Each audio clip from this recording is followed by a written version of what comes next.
As Princess Java, the heiress of Rhaya, turns 25, she is given the responsibility of finding a spouse to be wedded to in order to succeed to the throne of her mother, Queen Vienna II. Among hundreds of suitors from all around the globe, only 3 were selected by the marriage officiant to have a chance to woo the Royal Highness and win her hand in marriage. Amar, a commoner from India, Pedro, a commoner from the Philippines, and Sita, a commoner from Mexico. However, in order to do so, they must show the young lady their eagerness to learn everything there is to know about her cherished nation and prove their worth of becoming the future queen's spouse. Welcome to our beloved country. Standing before you are the Royal Highnesses, Queen Vienna II, Princess Jenny, and Princess Java, the soon-to-be Queen of Rhaya. Greetings, Vomtron. It is our pleasure to be in the presence of the 3 of you, our majesties. Princess Java, the brightness of your cheek would shame the stars. Tu belleza es realmente fascinante. Oh, por favor, you have just arrived. Save your compliments for my sister for later. Sí, Your Highness. Sorella, don't be so harsh with my suitors. Just saying, ladies, you must be in your best behavior in front of our visitors. Taram, feel free to inform these 3 about our nations. I will do so, Your Highness.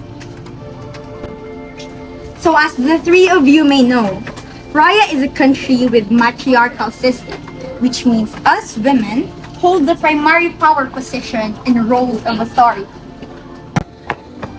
Your Royal Majesty, you said you are in need of my service? Yes, apparently the sun has become unbearable. Maybe I could use some cover? Right away, Princess. However, Your Highness, this may strengthen our ties to the aforementioned nations. Wouldn't you wish to see our country have more connections? I don't need to associate our countries for those who are renowned for tolerating racial injustice in their legal systems, Polo. But I believe this is the end of our discussion. You may now go. Interesting.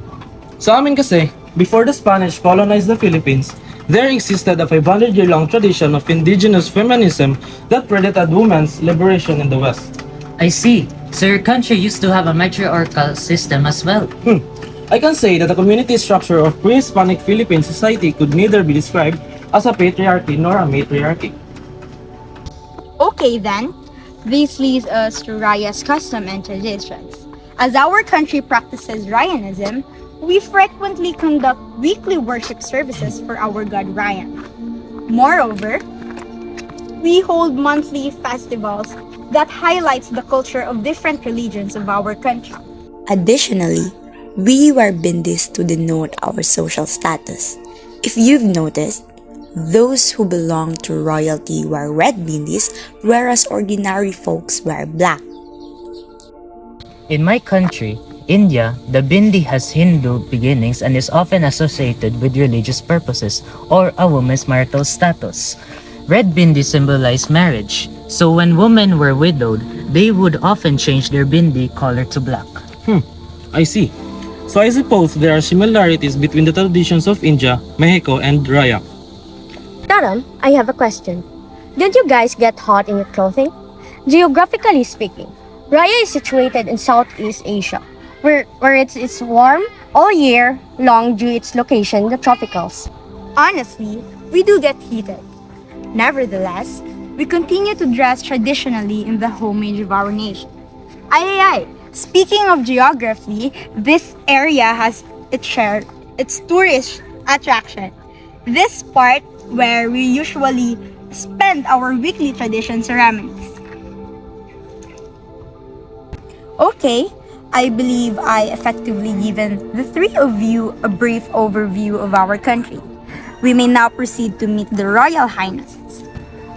Well, the princess must wait until she is 25 years old before getting married and taking over as the monarch of Rhaya.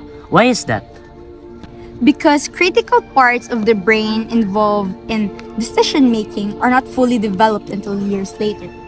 At age 25 or so, Furthermore, in our country, the age of 25 symbolizes evolution and traveling down to new roads.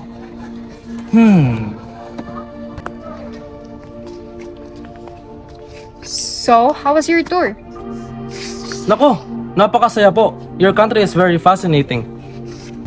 We're glad to hear that. Just my sister Java kept an eye on each and every one of you throughout your journey. You'd best pray that along the way, she didn't lose interest in any of you. As Princess Java walks in, her eyes met those of Amar. Lifting her index finger, she chooses the individual she wishes to be wedded to on her 25th birthday.